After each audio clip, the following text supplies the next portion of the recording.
এই বাংলা ভাষার ঐতিহ্য রক্ষায় জামাত লিবারেল রাজনীতি করার চেষ্টা করছে। 24-এর পরে গণঅভ্যুত্থানের পরে সেই পরিবেশটা আসলে নেই। এটা আসলে বলা চলে যে 24-এর গণঅভ্যুত্থানের পরে অন্যরকম অনুভূতি, এটা আমরা আসলে বলার প্রকাশ করার মতো না। যে এমন ভালো লাগছে যে এখানে দলমত নির্বিশেষে সকলেই কিন্তু এখানে এসেছে।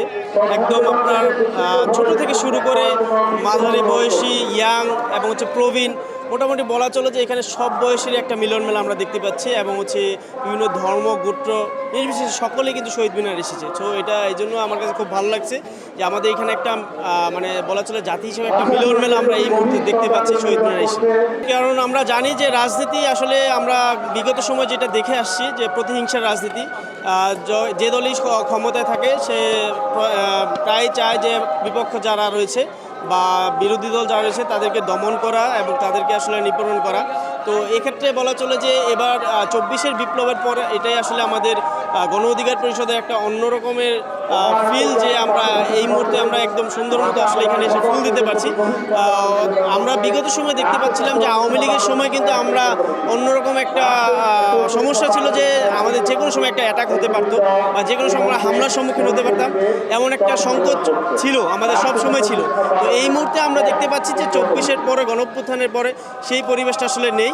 এইখানে আমরা দেখতে পাচ্ছি বিএনপি যে সরকার গঠন করেছে, বিএনপি সহ অন্যান্য যে দল রয়েছে, বিরোধী দল এবং গণ অধিকার, মোটামুটি সব দলে এখানে আমরা উপস্থিত দেখতে পাচ্ছি। এটা আমি মনে করি রাজনীতিতে একটা নতুন মাইল ফলক। এই মাইল ফলকটা আমরা চাই যে আগামী তরুণ প্রজন্ম এই মাইল ফলকটা ফলো করুক এবং প্রত্যেকেই যেন রাজনীতি করে প্রতিহিংসাটা বাদ দিয়ে একটি সহনশীল রাজনীতি চর্চা করে, সেটাই আমি চাচ্ছি।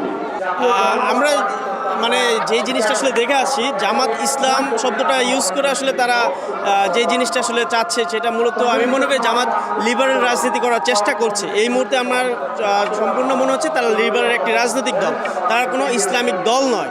ইসলামিক দল হলে তাহলে আপনি দেখেন যে শুধু জামাত না, আরও অনেক ইসলামিক দল রয়েছে, চরমোনায় সহ অনেক দল, তাদেরকে কিন্তু আমরা দেখি না শহীদ মিনারে সেইখানে ফুল দিতে। সো যেহেতু জামাত মানে লিবারেল রাজনীতি করার চেষ্টা করছে, তারা এই মুহূর্তে এসে ফুল দিয়েছে, এটা আমি পজিটিভলি দেখছি। তাদেরকে লিবারেল রাজনীতিতে স্বাগত জানাচ্ছি এবং আমি পাশাপাশি এটাও অনুরোধ করব আপনারা আপনাদের দলের সাথে ইসলামিক যেই লেখাটা আছে সেটা বাদ দিয়ে আপনারা অন্য একটি নাম ইউজ করেন, আপনারা লিবারেল রাজনীতিতে চলে আসেন, আপনাদেরকে স্বাগত জানাচ্ছি। আমাদের খুব ত্যাগের ফলে আমরা পেয়েছি এই বাংলা ভাষাটা। এই বাংলা ভাষার ঐতিহ্য রক্ষায় এবং এর মান রক্ষাতে আমাদের সকলকেই কাজ করতে হবে। যার যার জায়গা থেকেই আমাদেরকে আসলে এই এফোর্টটা দিতে হবে।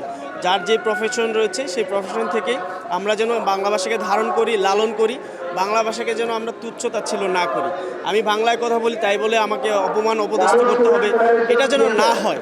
আমি মনে করি যে বাংলা ভাষা দিয়ে আমরা পৃথিবী পুরোটা শাসন করতে পারবো, বাংলা ভাষাভাষী মানুষদের দিয়ে, যদি আমরা আমাদের মানব সম্পদগুলোকে সঠিকভাবে কাজে লাগাতে পারি।